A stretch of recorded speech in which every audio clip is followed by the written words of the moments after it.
breaking news here, Geoff, just in the last minute or so. Bryson DeChambeau, DraftKings own, of course, he won this event last year, hasn't played on the tour since the Farmers where he missed the cut. Not a great start to 2022 for him, and he is withdrawn from this tournament. So what is that affecting most in your eyes?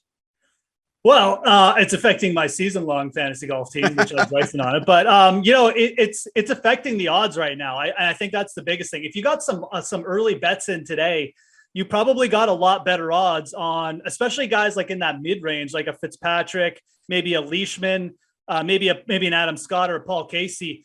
Like, I mean, Bryson obviously is a top player in this field, he's a top 15 player in the world, and with him out, I mean, everyone's odds just kind of dip down a little bit. They get compressed, right? So something to think about, like the odds you were getting an hour ago, they're not the odds you're getting right now. And for DFS purposes too, I mean, I don't, the salaries aren't out yet, but I mean, it's going to be the similar effect, right? I mean, certain guys who maybe you thought you were going to get for like 8K this week, they're going to be more expensive. So the price has gone up, unfortunately, with no Bryson. It's too bad. I was ready to talk about what a value he was going to be at, like plus 2,800, but clearly he's not ready to go yet because pretty sure that this is injury related. We know Bryson is an absolute, mechanic and loves to just a guy who's just really into his preparation. And if he's not prepared, he's not going to go. So obviously there's something still wrong. Well, potential value and significant value. Let's talk Sepp Straka, man, because he is plus 10,000 on the DraftKings Sportsbook to go out for another win at the Arnold Palmer Invitational. He is plus 700 for a top 10. Are you chasing or fading him this weekend? I actually don't mind this for a top 10.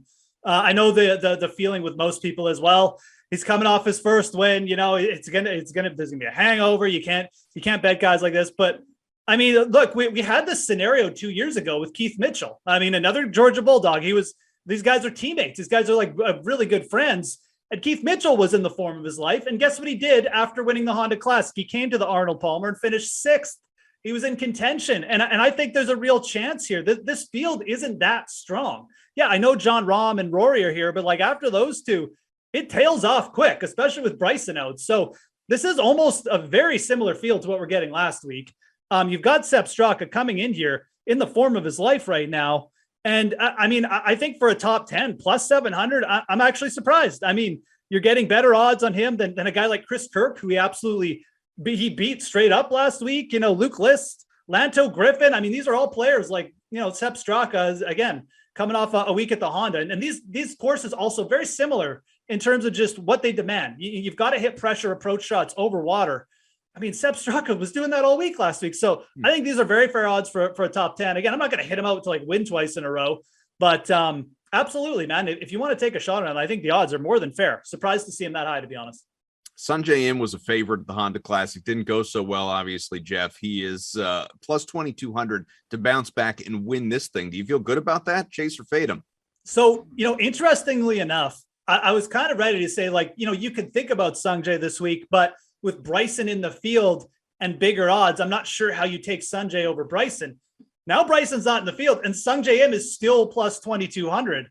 I mean, I think of it, if anything like the Bryson DeChambeau withdrawal, it really makes Sanjay M look just a lot better. I mean, from a betting perspective, I mean, this is a player who lots of experience playing in Florida. He's got really good results, obviously has a win at the Honda Classic, which, like I said, PGA National and Bay Hill, they do demand similar stuff from their players. Sanjay M, multiple top finishes out the Arnold Palmer too. And there's one thing I've already thrown this out on Twitter, but the winners here, Kaufman, they have experience playing at Bay Hill. And it's not just experience, it's experience getting in the mix. Sanjay M, a top 5 finish here a couple years back. That's what most of the past recent winners have done. They've gotten in the mix at Bay Hill before they win. I really like Sanjay at plus 2,200. I think the only reason his odds are even this high this week because he's coming off a missed cut, but he does everything well. He's got the kind of game to compete on these tougher major championship-like courses.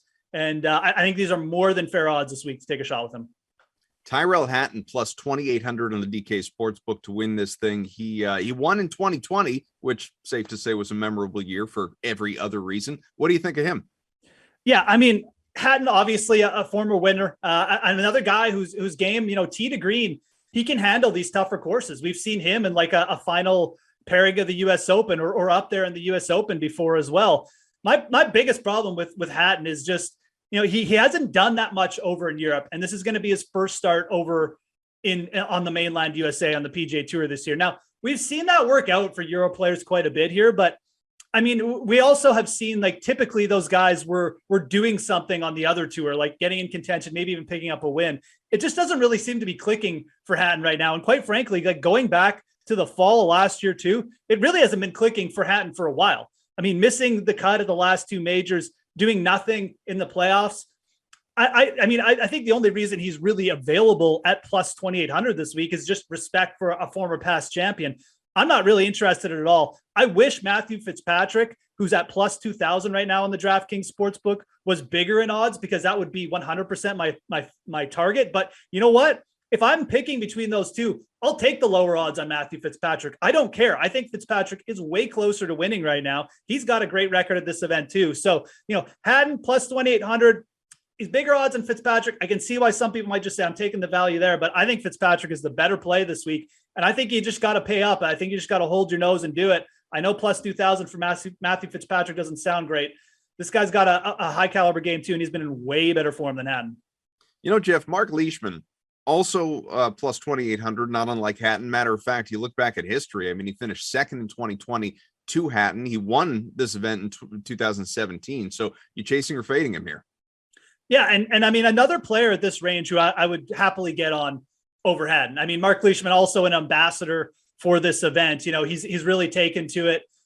So this is it's almost like another major for Marc Leishman every year. You mentioned, he's not only got the win, but he's got a bunch of top finishes, and that is typically what we've seen from winners here. They get themselves in contention. This is a tough course. You really got to kind of figure your way around it. You can't take too many chances. You'll blow up too quick. You've got to understand how to play the par fives. Some of them offer you some good risk reward, but others, when you get in certain spots, you've got to kind of just take your medicine. And Leishman knows how to do that.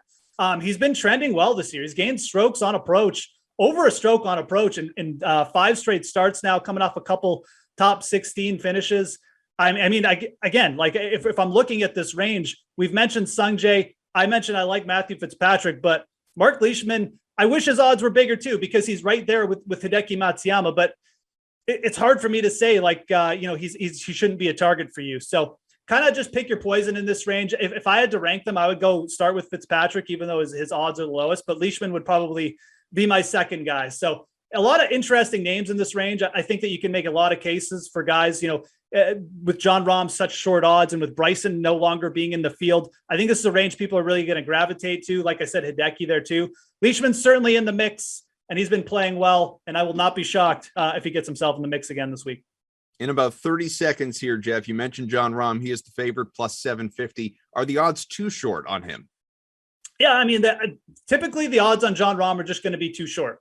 I mean, when sports books are putting out odds, obviously, sometimes there's guys who just look like they're a little bit overvalued, but with the top players, it's rare that the sports books are going to make a huge mistake and get try to get too much action on a guy like Jon Rahm. Plus 750. This field isn't that strong, like I said, and I wouldn't be shocked if Jon Rahm came here and maybe just blew the doors off. He likes tough courses. He really does. He loves Memorial for that reason, but this is his first time playing Bay Hill. And the big trend here has been past winners. They've typically played this event multiple times. They've typically got themselves in contention multiple times before actually closing the door here. If you're playing Jon Rahm, I would probably play the plus 190 for a top 5. I think, as I just mentioned, I mean, he likes the tough courses. I think this setup he'll find appealing, but it's his first time, and I'm not going to trust him for a win at under plus 1,000, because he's plus 750 right now on DraftKings Sportsbook. And yeah, that is too short.